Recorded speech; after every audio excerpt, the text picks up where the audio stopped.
नमस्कार सभी को। दोस्तों, इस समय ईरान और अमेरिका की लड़ाई अपने चरम पे चल रही है और आने वाले 1-2 दिनों में ये बहुत डिसाइसिव मोड़ पे जा सकती है।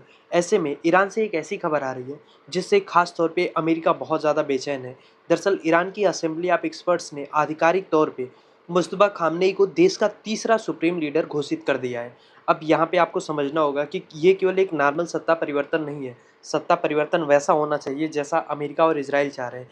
लेकिन हो क्या रहा है कि युद्ध के दौरान भी ईरान अपना एक नया सुप्रीम लीडर चुन लेता है और ख़ास तौर पे ये जो लीडर है ना, इसकी विचारधारा न्यूक्लियर कन्फ्रंटेशन को लेकर दूसरी है और इसीलिए अंदेशा ये लगाया जा रहा है कि युद्ध अब और नए मोड़ पे जा सकता है, नए आयाम को टच कर सकता है। क्योंकि अभी एक तरफ ईरान के नए रहबर मुस्तफा हैं, जिन्हें पर्दे के पीछे का खिलाड़ी कहा जाता है, एक हार्डलाइनर माना जाता है। वहीं दूसरी ओर डोनाल्ड ट्रंप जैसा मोड़ी आदमी है, बेंजामिन नेतन्याहू जैसा इंसान है, जिनके ऊपर मास मर्डर का आरोप है और जो ईरान के इस नए सुप्रीम लीडर की नियुक्ति को अनएक्सेप्टेबल बता रहे हैं और इसमें हस्तक्षेप करने की धमकी दे रहे हैं। तो आज की इस वीडियो में हम समझेंगे कि ईरान के जो नए सुप्रीम लीडर हैं मुज्तबा खामनेई, इनके आने से इस युद्ध में किस तरीके के परिवर्तन आ सकते हैं और सबसे बड़ी बात है कि क्या ईरान जो अपना वर्षों पुराना स्टैंड है न्यूक्लियर को लेके, उसको चेंज करने वाला है? क्या ये युद्ध वाकई में एक न्यूक्लियर विनाश की ओर बढ़ रहा है?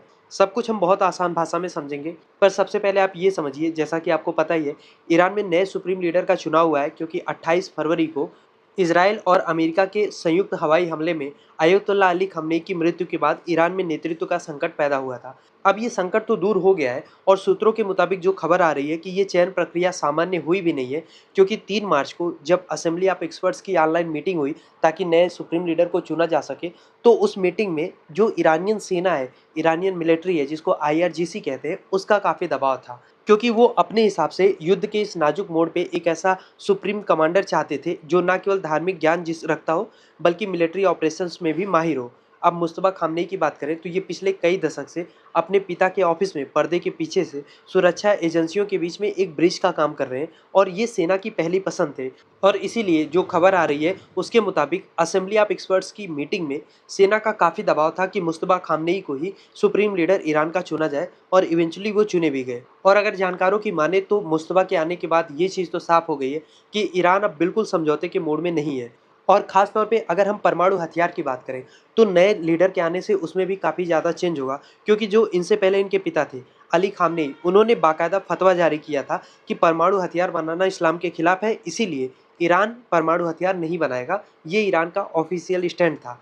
लेकिन मुज्तबा खामनेई की सोच इससे बिल्कुल अलग है। ईरान के सुरक्षा गलियारों से जो खबर आ रही, जो एक्सपर्ट्स मान रहे हैं, उनके मुताबिक मुज्तबा का मानना ये है कि जब एग्जिस्टेंशियल थ्रेट हो, उस समय कायदे कानून बदले जा सकते हैं। जब सामने अमेरिका और इजराइल जैसी परमाणु शक्तियाँ हों, तो ईरान के पास भी एक न्यूक्लियर शील्ड होनी चाहिए। इसीलिए आशंका ये जताई जा रही है कि ईरान के नए सुप्रीम लीडर चुने जाने के बाद क्या मुस्तफा जल्द ही नया फतवा जारी करेंगे और ईरान के वैज्ञानिकों को परमाणु बम बनाने का, उसको असेंबल करने का खुली छूट देंगे। अगर ऐसा हो रहा है तो आप समझिए युद्ध एक नए लेवल पे जा सकता है। या तो पूरी दुनिया विनाश की तरफ बढ़ जाएगी, थर्ड वर्ल्ड वार शुरू हो जाएगा, या किसी तरीके से अमेरिका और इजराइल ईरान को न्यूक्लियर हथियार बनाने से रोक लेंगे। क्योंकि अभी तक जब इनके पिता जिंदा थे, जिन्होंने ऑफिशियल ये स्टैंड लिया था कि ईरान कभी न्यूक्लियर हथियार नहीं बनाएगा, तब भी उसके ऊपर न्यूक्लियर हथियार बनाने का आरोप लगा के अगर अमेरिका और इजराइल अटैक करते हैं, तो आप समझिए मुस्तफा खामनेई के आने के बाद अगर वो ऑफिशियली ईरान अपना स्टैंड चेंज करता है कि नहीं जी हम तो न्यूक्लियर हथियार बनाएंगे, तो आप समझ सकते हैं कि युद्ध का स्केल बढ़ेगा ही बढ़ेगा। और इसीलिए मुस्तफा के सुप्रीम लीडर बनने की खबर आते ही व्हाइट हाउस में भी हलचल तेज हो गई है। ट्रंप ने इस पूरी प्रक्रिया को खारिज कर दिया है। यहाँ तक कि एक बड़े सैन्य ऑपरेशन की चर्चा हो रही है, जो अभी ऑपरेशन अमेरिका कर रहा है ईरान के ऊपर जो अटैक कर रहा है, इसका नाम है ऑपरेशन इपिक फ्यूरी। तो इसी को एक्सटेंड करने की बात चल रही है, क्योंकि अमेरिकी खुफिया एजेंसियों को डर ये है कि मुस्तफा के आने के बाद ईरान अपना परमाणु कार्यक्रम एक फास्ट ट्रैक पे मोड पे डाल देगा। इसीलिए ट्रंप शायद एक सीक्रेट कमांडो रेड की योजना बना रहे हैं और इस ऑपरेशन का मकसद होगा कि ईरान की ज़मीन के नीचे जो छिपे हुए इनरिच्ड यूरेनियम का भंडार है, उसको फिजिकली तौर पे या तो उस पे कब्जा कर लेना या तो उसको नष्ट कर देना। अब ये कहने में जितना आसान है उतना आसान ऑपरेशन है नहीं, जैसे ये वेनेजुएला में कर ले गए थे। क्योंकि आज तक इतिहास में किसी भी परमाणु फैसिलिटी पर इस तरीके का कमांडो रेड नहीं हुआ है जैसा ट्रंप प्लान कर रहे हैं। लेकिन ट्रंप ये चाह रहे हैं कि ईरान इससे पहले कि बम बना ले, अमेरिका को उसका सारा कच्चा माल जो यूरेनियम है उसको ही उठा लेना चाहिए।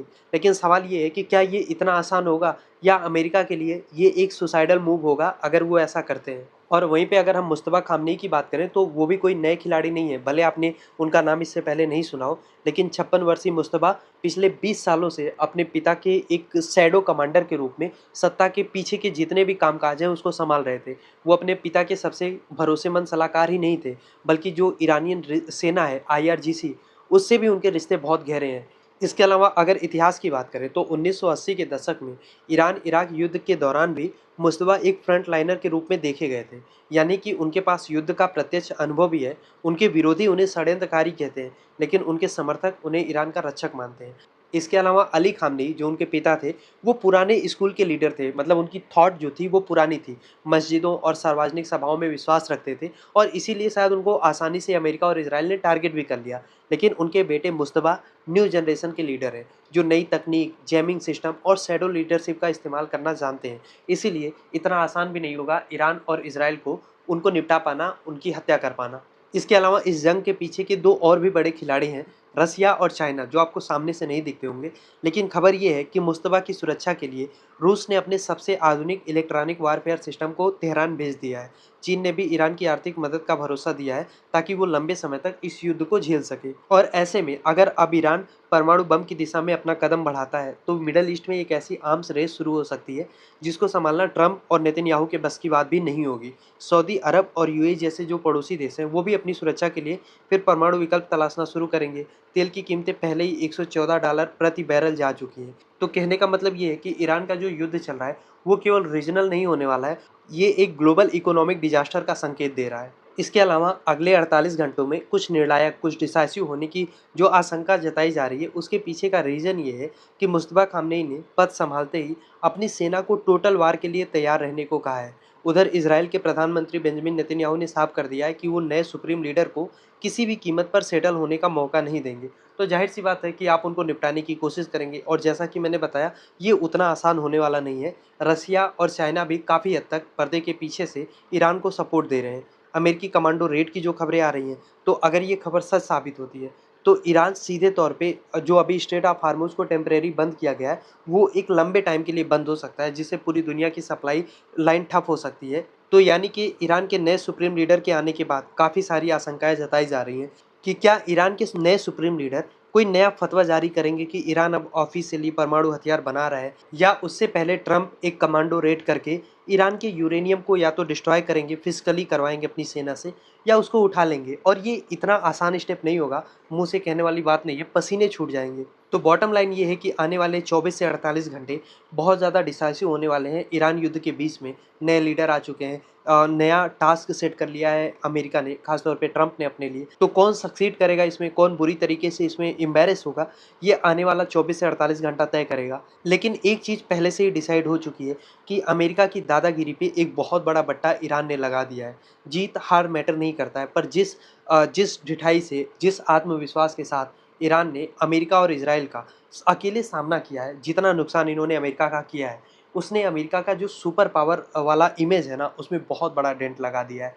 खैर, आप क्या सोचते हैं ईरान के इस नए सुप्रीम लीडर के सिलेक्शन पे? लिखिए अपनी राय कमेंट बॉक्स में। और अगर अभी तक आपने चैनल को सब्सक्राइब नहीं किया है, तो प्लीज़ चैनल को सब्सक्राइब करिए, ताकि ऐसी और भी वीडियोज़ हम आपके लिए ला पाएँ।